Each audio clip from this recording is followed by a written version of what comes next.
మీకు కొన్ని విషయాలు పోతిరెడ్డిపాడు గురించి కొన్ని చెప్పాల్సిన అవసరం ఉంది.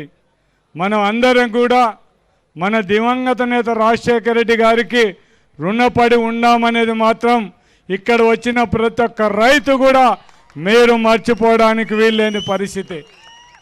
1986లో పోతిరెడ్డిపాడు లేపాక్షి నుంచి పోతిరెడ్డిపాడు వరకు కూడా పాదయాత్ర చేసిన పరిస్థితి ఆనాటి దివంగత నేత రాజశేఖర రెడ్డి గారి వెంట లేపాక్షి నుంచి పోతిరెడ్డిపాడు వరకు కూడా పాదయాత్ర చేయడం నాకు ఒక అదృష్టంగా నేను భావించడం జరుగుతుంది. అంటే దివంగత నేత రాజశేఖర రెడ్డి గారు దాంతోపాటు ఆనాడు ముఖ్యమంత్రిగా ఎన్టీ రామారావు మీద ప్రెజర్ తెచ్చిన తర్వాతనే పోతిరెడ్డిపాడు దగ్గర ఉండే 4000 క్యూసెక్కులను 11,000 క్యూసెక్కులు పెంచడానికి మేము ఆ రోజు అసెంబ్లీలో 13 రోజులు ఆమర నిరాహార దీక్ష చేసిన తర్వాత ఇవన్నీ కూడా రాయలసీమకు సంబంధించిన ప్రాజెక్టులన్నీ కూడా ఒక కొలికొచ్చినాయన్న విషయం మీరందరూ కూడా గమనించాలని నేను ఈ సభాముఖంగా విజ్ఞప్తి చేస్తున్నాను. కానీ మన నాయకుడు దివంగత నేత రాజశేఖర రెడ్డి గారి గురించి మనం ఒకటి ఆలోచించాల్సిన అవసరం ఉంది. ఏదో అధికారం లేనప్పుడు ప్రజల కోసం ఏదో ఉద్యమాలు చేసి అధికారం వచ్చిన తర్వాత దాన్ని మరిచిపోయే నాయకుడు కాదు మన దివంగత నేత రాజశేఖర రెడ్డి గారు. మనకు 2004లో ముఖ్యమంత్రి అయిన తర్వాత ఈ రాయలసీమ ప్రాజెక్టులకు అన్నిటికి కూడా మనకు శ్రీశైలం రిజర్వాయర్లో మనకు 11,000 నుంచి 44,000 క్యూసెక్కులకు కూడా పెంచిన ఘనత మన దివంగత నేత రాజశేఖర రెడ్డి గారు అనేది కూడా మనం మర్చిపోవడానికి వీల్లేని పరిస్థితి. దాంతోపాటు రిజర్వాయర్కి సంబంధించినవి అయితేనే ఎస్ఆర్బీసీకి సంబంధించిన కెనాళ్ళు అయితేనే కూడా పూర్తి చేసిన ఘనత. అంతకుముందు ఇవన్నీ కూడా ప్రాజెక్టు చేయగలిగినారంటే మాత్రం అంతకుముందు ఉండే ముఖ్యమంత్రులతో పాటు మన నాయకుడు దివంగత నేత రాజశేఖర రెడ్డి గారు కూడా ఆయన వచ్చిన తర్వాతనే రాయలసీమకు సంబంధించిన మొత్తం ప్రాజెక్టులన్నీ కూడా ఈరోజు గోర్కల్ రిజర్వాయర్ ఉందంటే మాత్రం పాండ్యం నియోజకవర్గ ప్రజలందరూ కూడా పాండ్యం మండలానికి సంబంధించిన మనకు బనగానపల్లికి సంబంధించిన ప్రతి ఒక్క రైతు కూడా మనం దివంగత నేత రాజశేఖర రెడ్డి గారికి మనం అందరం కూడా కృతజ్ఞత చెప్పాల్సిన అవసరం ఉంది.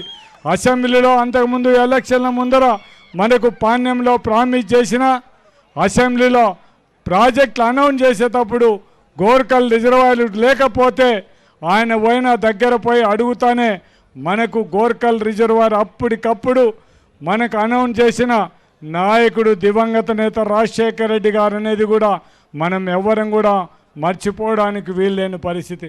మీరు అందరూ కూడా ఒక్కసారి ఆలోచించాలి. అంద్రి నీవా నగరి గాలేరు ఇవన్నీ కూడా రాజశేఖర రెడ్డి గారు వచ్చిన తర్వాతనే ఈ ప్రాజెక్టులన్నీ కూడా మొత్తం చేయడం జరిగిందనేది కూడా మనం అందరం కూడా గమనించాలి. ఈరోజు మనం ఎందుకు ఈరోజు ఈ మీటింగ్ పెట్టినామనే విషయం రైతు సోదరులందరూ కూడా మీరు తెలుసుకోవాల్సిన అవసరం ఉంది. మనకు శ్రీశైలం రిజర్వాయర్లో 841 అడుగు పైన ఉంటేనే తప్ప పోతిరెడ్డిపాడు దగ్గర నీళ్లు రాని పరిస్థితి. తెలంగాణలో ప్రాజెక్టులు కట్టుకుంటూ వచ్చి వాళ్ళు 800కే నీళ్లు తీసుకుంటే మన పరిస్థితి ఏందనేది కూడా ఒక్కసారి రాయలసీమ నుండి రైతు సోదరులు మన ఉమ్మడి జిల్లాలో ఉండే మీరందరూ కర్నూలు రైతులందరూ కూడా ఒక్కసారి ఆలోచించాల్సిన అవసరం ఉంది. అది తెలిసిన మన నాయకుడు జగన్మోహన్ రెడ్డి గారు ఈ రాయలసీమ ప్రాంతంలో ఉండే 6 జిల్లాల్లో ఉండే రైతు సోదరులు కానీ ఎవరు కూడా అన్యాయం జరగకూడదనే ఉద్దేశంతోనే మనకు రాయలసీమ ఎత్తిపోతల పథకం తీసుకొని వచ్చి డైరెక్టర్ కృష్ణానది నుంచే మనకు పోతిరెడ్డిపాడు వరకు కూడా 800 వాళ్ళు మనకు హైట్లో ఉన్నంత వరకు కూడా 800 వరకు నీళ్లు ఉంటే కూడా తీసుకోవడానికి అవకాశాన్ని కల్పించే విధంగా రాయలసీమ ఎత్తిపోతల పథకం మనకు చేయడం జరిగిందనేది ప్రతి ఒక్క రైతు కూడా మీరు ఆలోచించాలి. కానీ తెలుగుదేశం నాయకులు ఏం మాట్లాడుతున్నారనేది కూడా ఒక్కసారి ఆలోచించండి. ఒక నాయకుడు అధికారం లేనప్పుడు మాత్రం రోడ్లు పట్టుకొని తిరిగే నాయకుడు ఇప్పుడు మాట్లాడడం జరుగుతుంది. మీకు వైఎస్ఆర్సీపీ వాళ్ళకి కానీ ఈ స్టేజ్ మీద వచ్చే నాయకులు కానీ క్యూషక్ అంటే ఏమిటిది, టీఎంసీలు అంటే ఏమిటని తెలియని మాట్లాడే నాయకుడు ఆయన మాట్లాడుతుంటే ఒక విధంగా బాధాకరంగా ఉంది. నీ మాదిరి ఎక్కడ ఉంటే అక్కడ మాట్లాడే మనస్తత్వం మాది కాదు.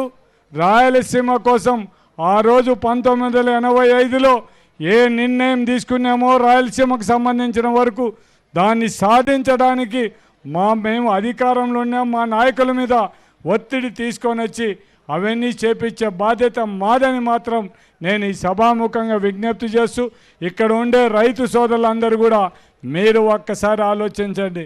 మనం గీన పొరపాటున ఏదోలో మనకేమొస్తుంది అనుకుంటే మాత్రం ఈ ప్రాంతం శాశ్వతంగా ఎరాడిగా మారే పరిస్థితి.